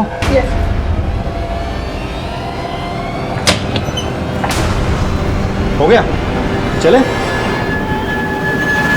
ये क्या बोल रहे सर, मैं छुपा थोड़ी ना था, वो तो मेरा ही घर था। और सर ऐसे 4 घर है मेरी दिल्ली में। मनोहर शर्मा को, उसकी बेटी को, उसकी बीवी को तूने मारा था या फिर सुपारी दी थी? ना तो मैंने किसी को मारा है, ना तो मैंने सुपारी दी है। देख, 3 दिन की रिमांड ले रखी है, सच सच बोल दे, वरना और भी तरीके आते हैं हमें। सर वो मनोहर 3 साल से साइन नहीं कर रहा था सर, रीडेवलपमेंट पेपर पे। वो सब हम जानते हैं। उसके बेटे के साथ क्या प्लानिंग कर रहा था तू? वो भी कानूनी रास्ता था, अपने बाप को पागल डिक्लेयर करना चाह रहा था। और सर वो मनोहर पागल ही था सर। देख, तू अब हमें पागल बना रहा, समझा? सर तुलसी को मेरठ में देखा गया। सर, अरे सर मेरी बात सुनिए। अरे वाह, इतने सुंदर झुमके। मुझे तुमसे एक बात कहनी है। मैं तुम्हारे बच्चे की माँ बनने वाली हूँ, तो अब ये शादी ना करने का कोई बहाना नहीं चलेगा।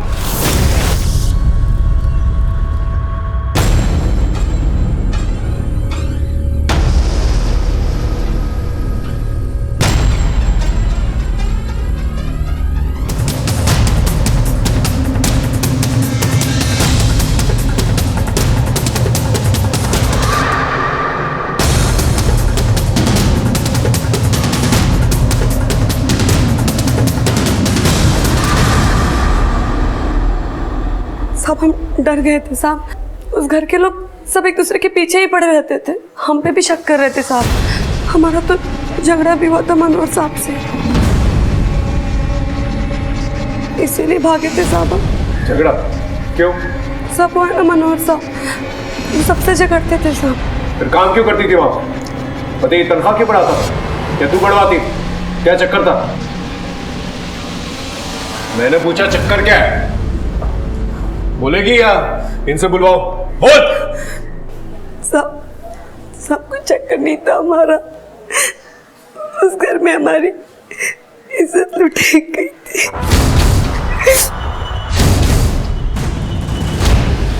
क्या? किसने? मम्मी, मैं अंकित के पास जा रहा हूँ, आता हूँ। तुलसी, मैं जरा मार्केट जा रही हूँ, कमरे की सफाई करके पापा जी के घर निकल जाना, ठीक है?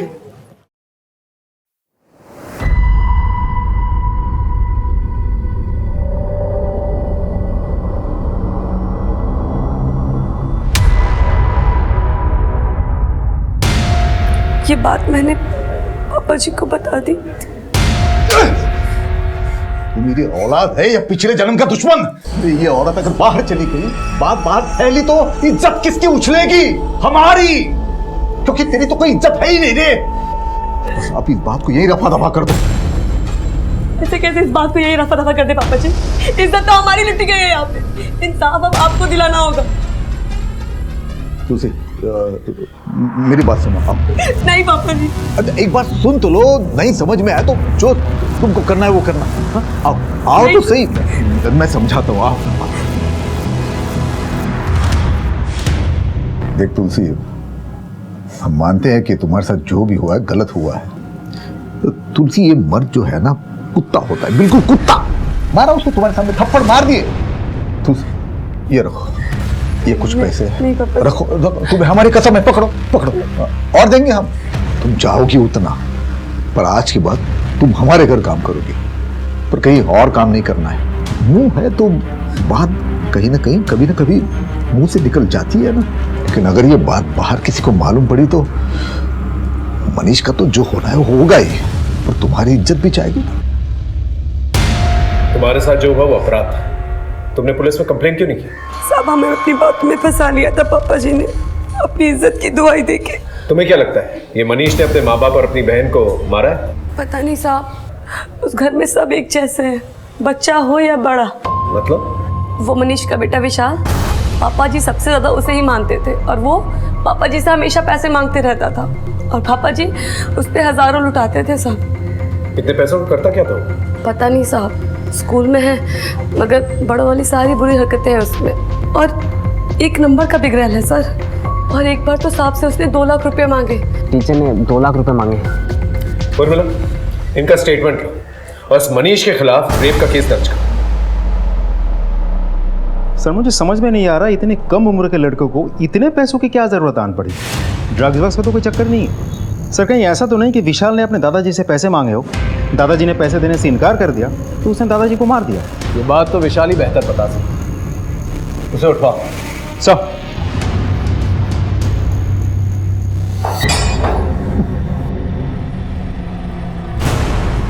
एक और केस बन रहा है तेरे खिलाफ। तुलसी ने बयान दे दिया, रेप किया था ना उसका तुमने? गलती हो गई सर, पर मैंने पापा मम्मी और बहन को नहीं मारा सर। मुझे माफ कर दो सर, गलती हो गई, बहुत बड़ी गलती हो गई sir. Sir please. Sir call आया था, विशाल घर स्कूल ट्यूशन वगैरह ऐसी किसी जगह पर भी नहीं है, उसका फोन भी स्विच ऑफ आ रहा है। विशाल ने क्या किया? विशाल ने अपने दादा से 2 लाख रुपए मांगे थे। पता है क्यों?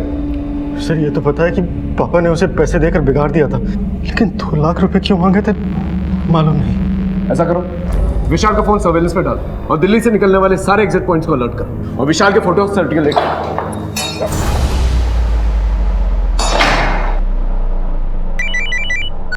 हाँ सिंह बोलो। सर अपना खबरी चंदू बता रहा है कि निधि और शुभम के बीच कुछ तो चल रहा था, दोनों को कई बार एक साथ देखा गया है। इस शुभम से पूछताछ करो, पता करो मामला क्या है। ऐसा कोई मामला नहीं था साहब। दरअसल निधि दीदी अपने पिता और भाई के स्वभाव से परेशान रहती थी, इसलिए वो हमसे बात करके अपना दिल हल्का करती थी।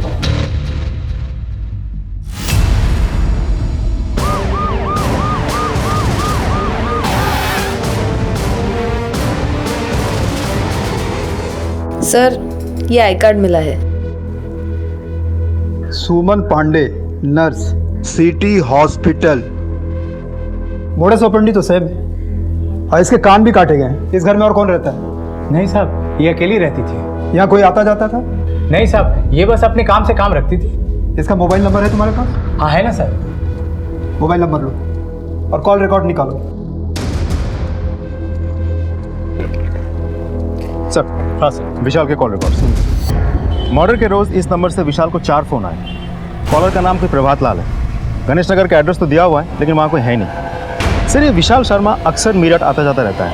ये देखिए सर, ये सारे कॉल्स मीरठ से हुए हैं और सबकी लोकेशन हर हफ्ते 1 से 2 रोज मीरठ की नहीं है। सर ये विशाल शर्मा अक्सर मीरठ आता जाता रहता है। ये देखिए सर, ये सारे कॉल्स मीरठ से हुए हैं और सबकी लोकेशन हर हफ्ते 1 से 2 रोज मीरठ की नहीं है। एक 16 साल का लड़का दिल्ली से मेरठ, भला क्या करने जाता होगा? केस एकदम उलझ चुका है। कोई भी लिंक एक दूसरे से मेल नहीं खा रहा था, लेकिन हम फिर भी हर एक लीड को फॉलो कर रहे हैं।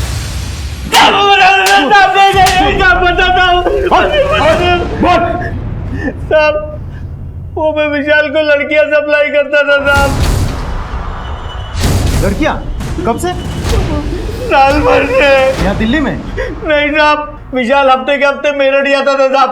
शुरू में बराबर पैसा देता था, बाद में उधारी पे आ गया साहब। 2 लाख रुपया बकाया था, इसीलिए 16 तारीख को मैंने उसको फोन किया था।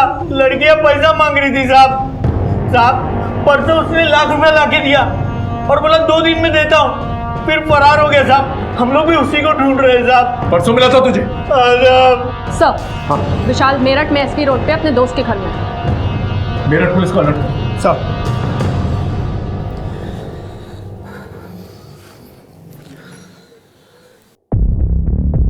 अरे विशाल, अरे इतना टेंशन में क्यों यार? हर बार आता है मस्त रहता है, इस बार क्या हुआ तुझे?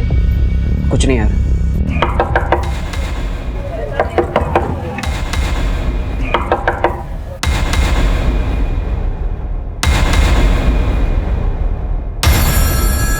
क्या हुआ सर?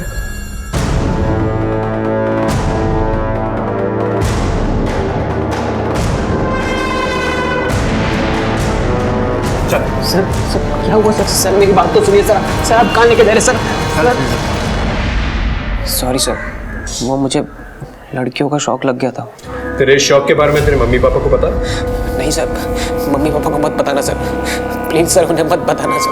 अपने दादा दादी और बुआ को कैसे पता? दादा दादी और बुआ को नहीं मारा मैंने सर। फिर वो 1 लाख रुपए कहाँ से आए जो तूने परसों चुकता किए? सच बता दे, अपने दादाजी को मार के तिजोरी से पैसे निकाले थे ना तूने? नहीं सर, मैंने अपने दादू को नहीं मारा सर।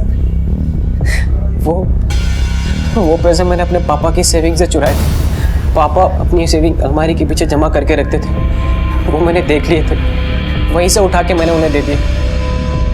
सर मैं डर गया था कि अगर पापा को मालूम पड़ेगा तो वो मुझे पीटेंगे, इसलिए मैं घर से भाग गया।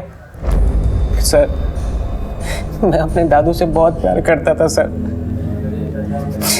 मैंने उन्हें नहीं मारा सर। हम केस को सॉल्व करने के लिए हर एक एंगल तलाश रहे थे, लेकिन जैसे कि आप जानते हैं, लाइट और नल लगे तो कहीं और होते हैं, लेकिन उनका कनेक्शन कहीं और होता है। उसी तरह से इस केस का कनेक्शन कहीं और था। मेरठ थाने से हमें कई अहम सुराग मिले थे। रावत जी, पिछले 2 साल में मेरठ में 5 मर्डर हुए हैं और सबका मोडस ऑपरेंडी सेम ही है। सब लड़कियों का गला घोटा गया है और उसके बाद उसके कान काटे गए। आखिरी विक्टिम के कॉल रिकॉर्ड्स निकाले हैं। एक नंबर है 7021345 जो विश्वास कुमार के नाम से है। उसका मोबाइल स्विच ऑफ बता रहा है, लेकिन स्विच ऑफ करने से पहले उसने तुलसी मिश्रा को फ़ोन किया था। तुलसी मिश्रा? जी, इसका एड्रेस दिल्ली है। हमारी उससे एक बार बात भी हुई है। नहीं साहब, हम किसी विश्वास कुमार को नहीं जानते। देखो सच सच बता दो, विश्वास पर मर्डर का केस चल रहा है। उसने तुमको फ़ोन किया था, ये रिकॉर्ड है मेरे पास। नहीं साहब, आपको कोई गलतफहमी हुई है, हम नहीं जानते किसी विश्वास कुमार को। ठीक है, अगर वो दोबारा तुमको फ़ोन करता है तो मुझे बताना। मेरा नंबर सेव करो। जी साहब, जी साहब। उसका नंबर सर्वेलेंस पे भी डाला है, लेकिन अभी तक कोई लीड नहीं मिली है। ये तुलसी मिश्रा घरों में काम करती है। ये केस के सिलसिले में हमारे यहाँ आई है। इस विश्वास कुमार की क्या हिस्ट्री है? पता नहीं, सर तुलसी का फोन स्विच ऑफ आ रहा है।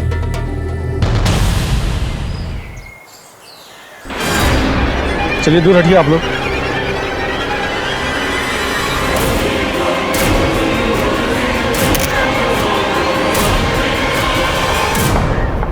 सर, हाँ मुरादनगर में एक औरत की लाश मिली है, हाथ पे टैटू है, तुलसी मिश्रा। सर कहीं विशाल ही विश्वास कुमार तो नहीं है? वो भी तो मेरठ जाता था।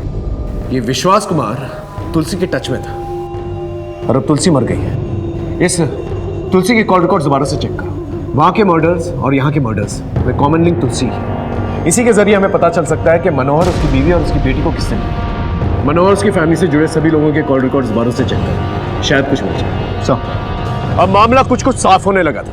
मेरी टीम ने दिन रात एक कर दिए थे, हर एक डिटेल को बारीकी से परखा था और अब हमारे हाथ कुछ अहम सुराग लग गए। मैं coming sir. Coming sir. Tulsi Mishra के कॉल रिकॉर्ड। तुलसी से फ्रीक्वेंटली बात सिर्फ निधि, त्रिका इसकी होती थी और सर यही हर हफ्ते मेरठ भी जाता था। देर आए दुरुस्त है।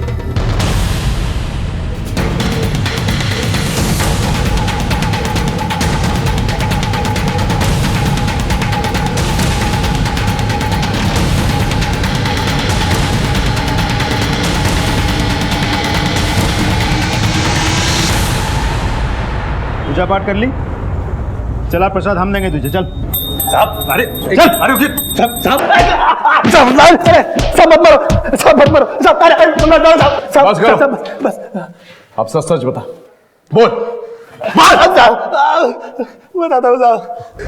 अब हम क्या बताएं साहब, बचपन में ही अनाथ हो गया था, सारी गलत हैबिट हमको लग गई। कक्षा 10 तक पढ़ाई किए, फिर उसके बाद आउट, फिर धीरे धीरे लड़की लोगों से दोस्ती हो गया हमको, उनकी लत लग गई। वहाँ मेरठ में एक कैंटीन में काम पकड़ लिया था, लेकिन साहब वो कैंटीन का मैनेजर हमको एक लड़की के साथ में देख लिया, फिर नौकरी से लात मार के भगा दिया हमको वहाँ से। फिर मैं दिल्ली आ गया साहब, फिर मैं मनोहर साहब के यहाँ काम पर लग गया। मनोहर साहब को एक भरोसे का आदमी चाहिए था, फिर धीरे धीरे मैंने उनका भरोसा जीत लिया। अब यहाँ दिल्ली में कुछ नहीं करता था, बस अपना शौक पूरा करने के लिए मेरठ चला जाता था। मेरठ में 5 लड़कियों के मर्डर हुए थे, क्यों मारा उन्हें और उनके कान क्यों काटे? साहब माँ ने झुमके दिए ये कहकर मैं सबको पटाता था, मैं तो बस उनके साथ टाइम पास कर रहा था साहब। लेकिन एक लड़की मेरे पीछे पड़ गई, जिद करने लगी कि शादी करना है, शादी करना है। फिर मैंने उसको मार दिया। ऐसा करते करते 5 लड़कियों की जान लेनी पड़ी। तुलसी मिश्रा, उसे क्यों मारा? मेरा और उसका सेटिंग हो गया था। आज एक फोन आया था मेरठ से, पुलिस वाले का था, पूछ रहे थे किसी विश्वास कुमार के बारे में। फिर तुमने क्या कहा? हम क्या कहते, हम कहाँ जानते हैं कि कौन है विश्वास कुमार। हाँ लेकिन बोल रहे थे कि खून किया है उसने।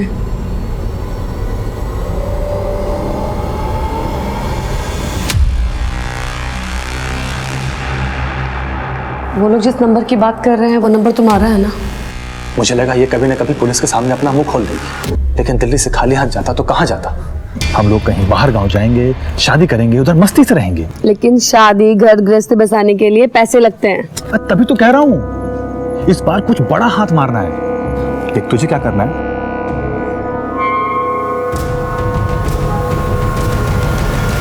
लेकिन हमारी एक शर्त है, कोई खून खराबा नहीं। प्रॉमिस। ये ले उस घर की डुप्लीकेट चाबी, लेकिन जो हमने कहा था याद है ना? हाँ टेंशन मत ले।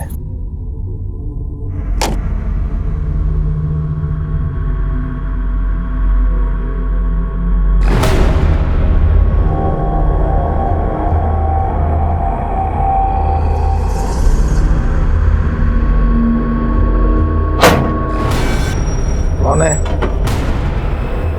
तू यहाँ क्यों आया? चोरी करने आया है कमीने? रुक!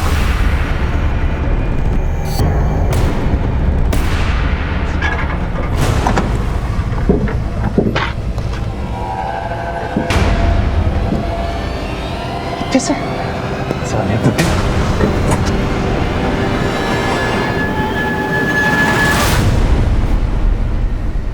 फिर तुलसी गायब हो गई, और जब आप उसको ढूंढ करके लाए उसके बाद हम तुलसी को मिले थे।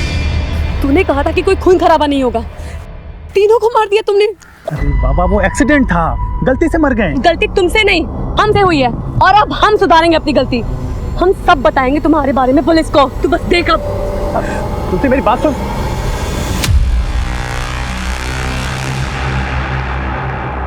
हम क्या करते साहब, कोई ऑप्शन नहीं बचा था।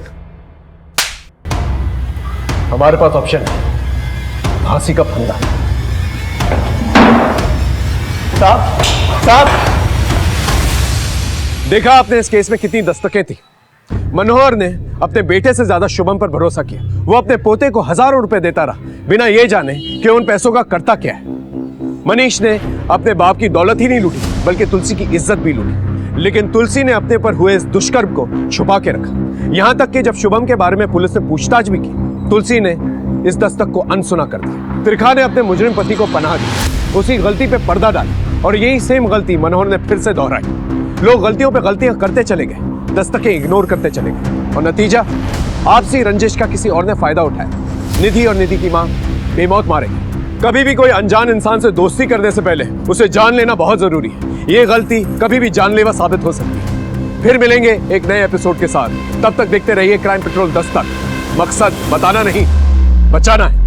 क्राइम पेट्रोल के और भी दिलचस्प कहानी देखने के लिए हमारे चैनल को सब्सक्राइब करें और बेल आइकॉन दबाना न भूलें।